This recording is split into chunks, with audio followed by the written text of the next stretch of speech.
지난 주일에 이스라엘의 위대한 선지자인 사무엘의 타락한 두 아들에 관해 말씀을 나누었습니다. 그렇게 훌륭한 아비에게서 어쩌면 그렇게 타락한 아들들이 나올 수 있을까? 참으로 불가사의한 측면이 있었습니다. 자, 오늘은 그 사무엘의 부자와는 반대되는 경우로 악랄한 아비에게서 선한 왕이 등장하여 종교 개혁을 추진하는 내용을 함께 살펴보도록 하겠습니다. 남유다 왕국의 히스기야 왕은 유다의 3대 선왕 중에 한 명입니다. 그 세 명이 누굴까요? 여호사밧, 히스기야, 요시야 왕. 이렇게 남유다 왕국의 세 명의 훌륭한 왕입니다. 오늘 살펴볼 히스기야 왕은 남유다 왕국의 13번째 왕입니다. 그 아비가 아하스입니다. 그런데 이 아비 아하스 왕, 히스기야의 부왕은 온갖 우상 숭배를 자행한 악한 왕으로 평가받고 있습니다. 이렇게 악한 아하스 왕에게서 선한 왕 히스기야가 나온 것 역시 불가사의한 일입니다. 이 아하스 왕이 남유다를 기원전 731년부터 716년까지 통치했습니다. 그 통치 기간 중에 기원전 722년이 들어가 있죠. 자, 그때가 바로 북이스라엘 왕국이 아수르에게 멸망당한 그때입니다. 이 아하스 왕은 동족인 북이스라엘 왕국의 패망을 보면서 회개하고 하나님께로 돌아왔어야 했습니다.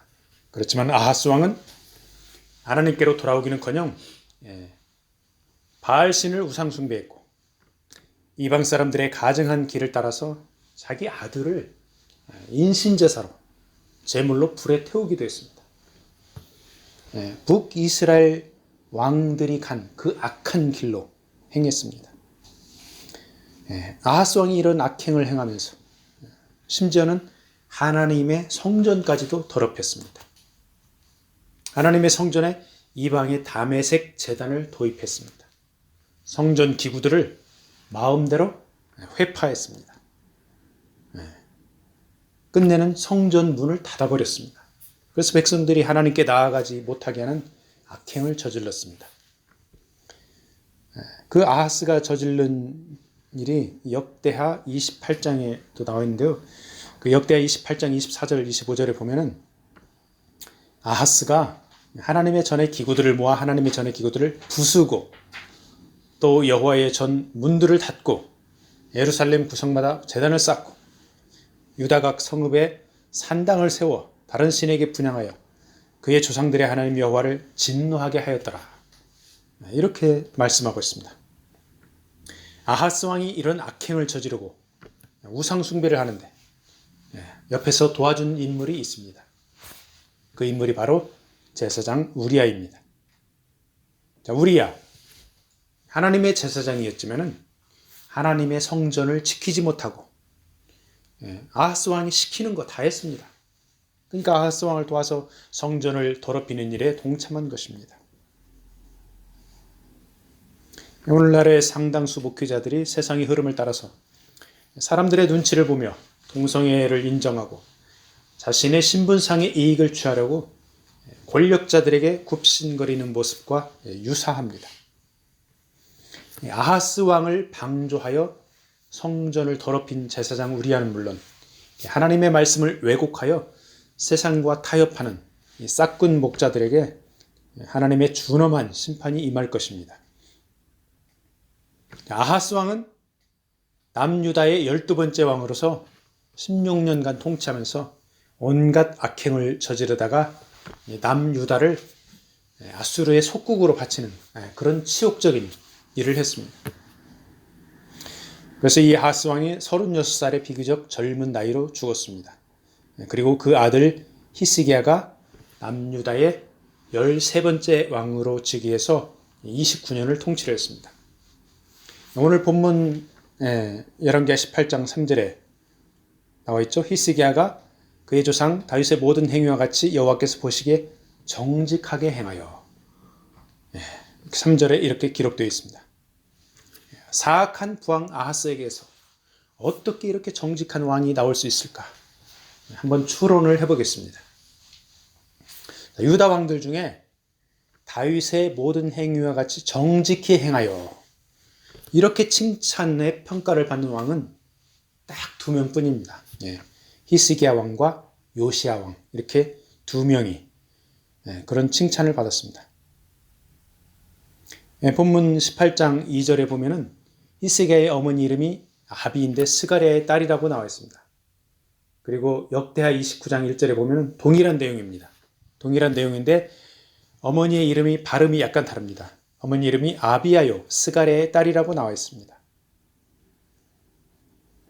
자, 히스기야의 어머니 아비야, 이 아비야에게 부친이 있습니다. 그 부친이 스가랴라는 제사장입니다.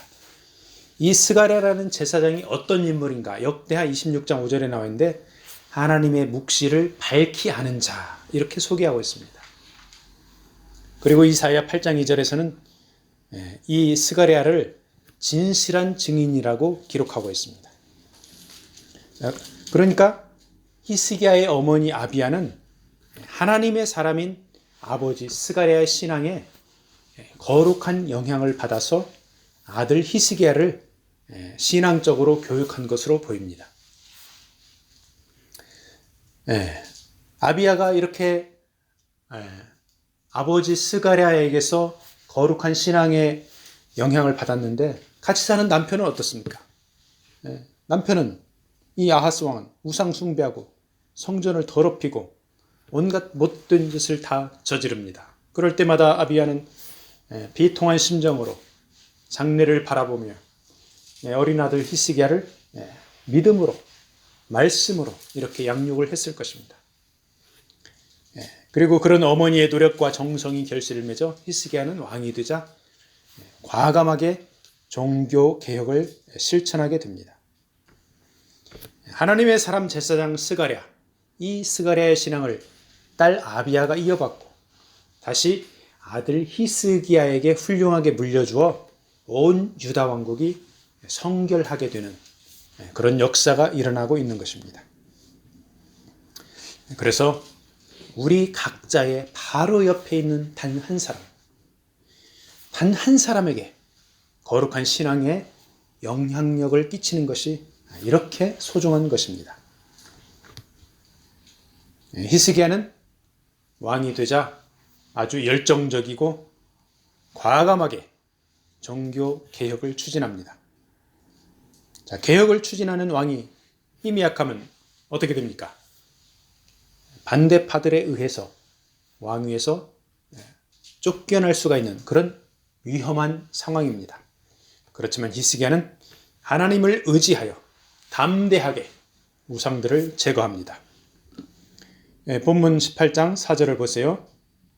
히스기야가 여러 산당들을 제거하며 주상을 깨뜨리며 아세라 복상을 찍으며 모세가 만들었던 놋뱀을 세렐 자손이 이때까지 향하여 분향함으로 그것을 부수고 느후수단이라 일컬었더라. 자, 깨뜨린 주상과 목상, 이것들은 우상을 말하죠. 이것들을 부수고 근절시킵니다. 그리고 거기에 이제 산당들이 나오는데 산당들, 그러니까 산당이 남유다와 북이스라엘의 여기저기 높은 곳에 많이 있었습니다. 이 산당은 성전이 건축되기 전에는 사무엘 선지자를 비롯해서 다윗과 솔로몬도 산당에서 하나님께 제사를 드렸습니다. 자, 그런데 솔로몬 왕이 성전을 건축했죠. 성전이 건축된 이후로 혼합적인 요소인 우상 숭배 의식을 도입해서 이 산당에서 그런 우상 숭배도 하고 하나님도 섬기고 막 섞였습니다. 그래서 이 산당이 아주 혼합적인 그런 우상 숭배의 장이 되어버려서 결국에는 하나님의 성전을 모독하는 그런 면이 아주 강했습니다. 그래서 히스기야가 이런 것들을 보고 이 혼합적인 산당을 과감하게 제거하였습니다.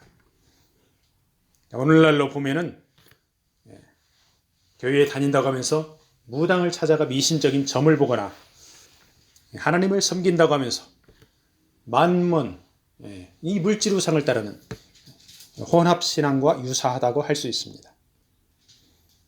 하나님께서는 혼합적인 것을 버리고 지저분한 것을 버리고 순수하고 정결하게 주님을 따르기를 원하고 있습니다.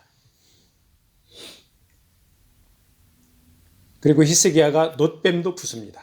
이 놋뱀, 히스기야가 부순 놋뱀은 출애굽 시대 조상들의 것으로 그때 당시로 보면은 700년 이상이 지난 오래된 기념품이라고 할 수 있습니다. 애굽을 탈출한 이스라엘 백성들이 애굽의 삶을 그리워하며 불평을 하다가 불뱀에 물려 죽어가고 있었습니다. 모세 시대에.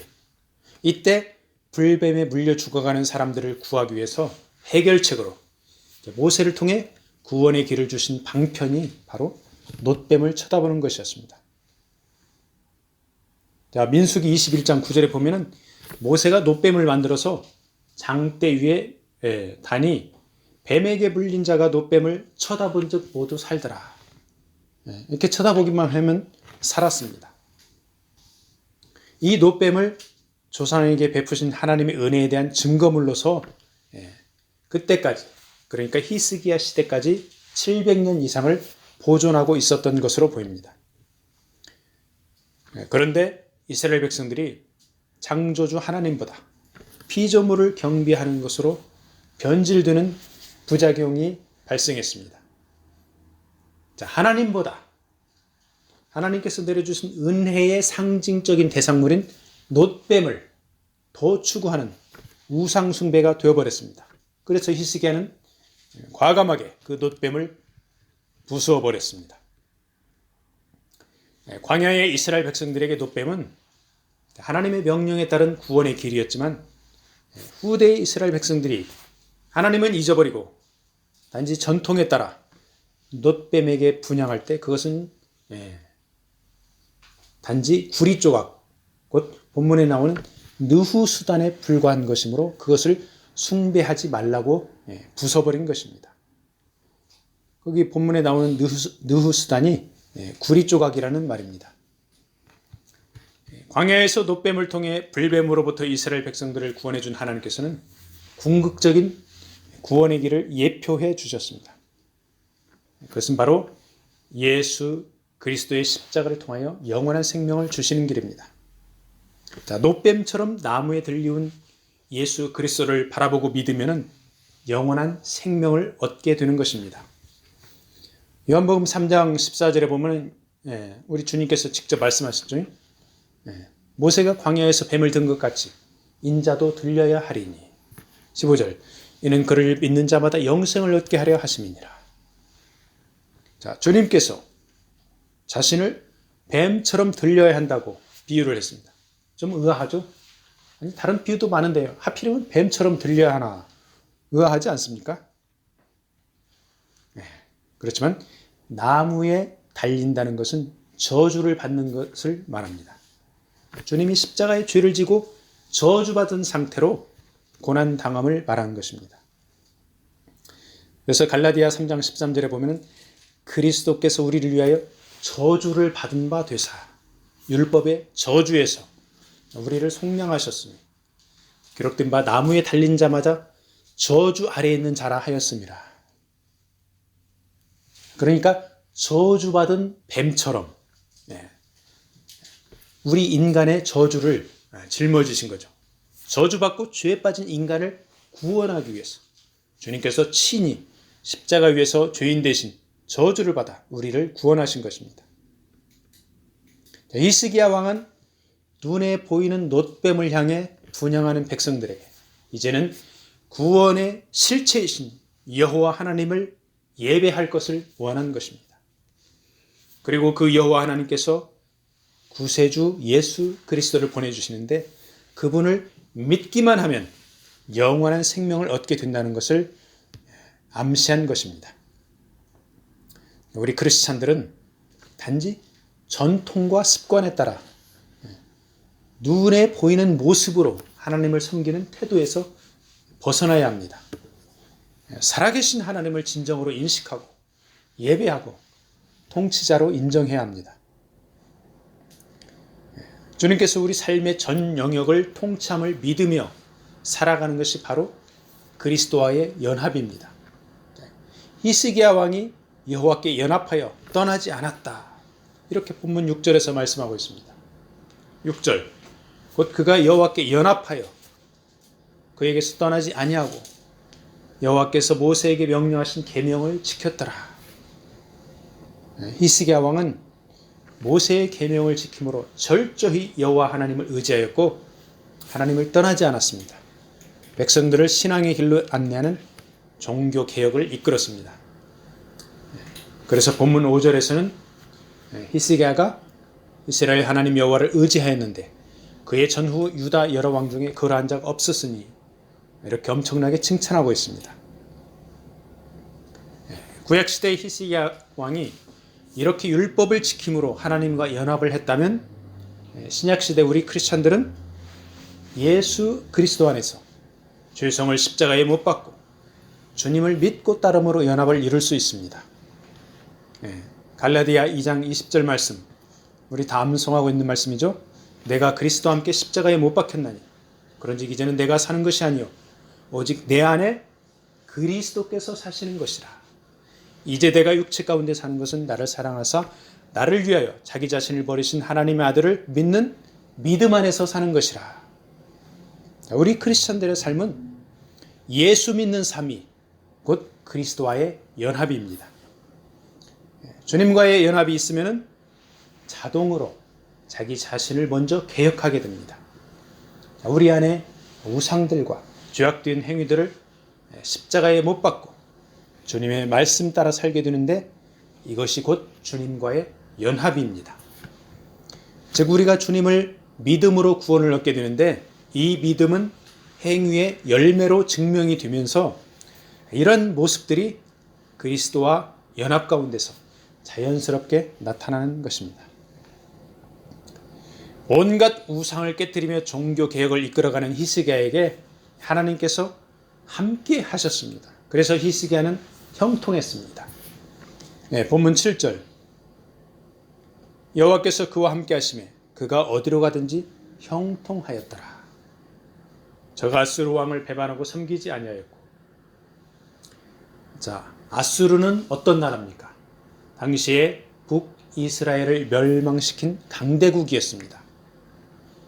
히스기야의 부왕 아하스는 이 아수르에게 조공을 바쳤습니다. 하지만 히스기야 왕은 하나님께서 지켜주시고 인도하심을 믿으며 매사에 형통하면서 자신감이 생겼습니다. 그래서 하나님을 전적으로 신뢰하며 아수르에게 조공을 바치는 것을 멈췄습니다. 아수르의 영향력 아래에 있던 블레셋의 가사 지역까지 점령했습니다. 블레셋의 가사 지역, 요즘에 팔레스타인 가자 지구라고 뉴스에 많이 뜨죠. 그 지역입니다. 삼손이 붙잡혀서 두 눈이 뽑히고 맷돌을 돌린 곳이 바로 이 블레셋의 가사 지역입니다. 예루살렘의 남서쪽 80km 지점의 그 성읍인데, 그러니까 블레셋 평원의 가장 남쪽 지역입니다. 그러니까 히스기야가 이 가사를 정복했다는 것은 블레셋 전체 지역을 정복했다는 것을 의미합니다. 그러니까 요즘으로 말하면 초강대국 중국에게 약한 나라인 필리핀이나 베트남 등이 아주 대놓고 중국에게 대항하는 것과 비슷하다고 할 수 있습니다. 히스기야 왕이 이렇게 당시의 초강대국인 아수르에게 대항할 수 있었던 것은 하나님께서 형통하게 해주심을 믿었기 때문입니다. 자, 형통하다라는 말, 이 말은 모든 일이 순적하게 잘 풀린다는 말입니다. 번영하다, 번성하다 그런 뜻이 있습니다. 그렇지만 크리스찬들의 형통함은 세상 사람들의 그것과는 약간 다릅니다. 세상 사람들은 사회적으로 출세하고 물질적으로 번영하면 형통하다 이렇게 말합니다.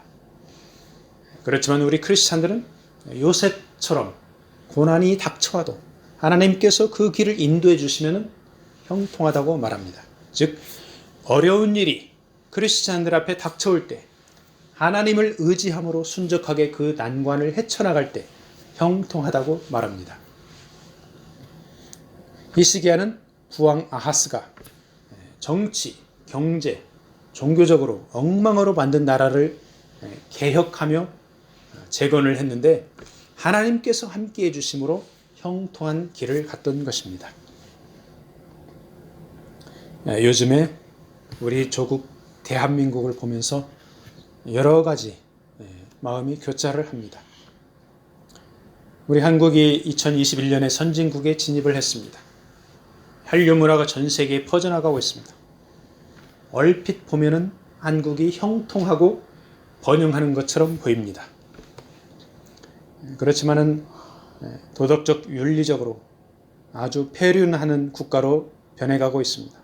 많은 사람들이 교회를 떠나고 있고 불신자들은 하나님을 인정하지 않고 조롱하고 있습니다. 사람들의 눈에 비치는 형통함과 번영은 곧 그 한계를 드러내고 말 것입니다. 하나님의 진리 위에 굳게 서는 형통함, 즉 고난이 있는 것처럼 보이지만 진정한 형통함이 우리 한국에 찾아와야 합니다.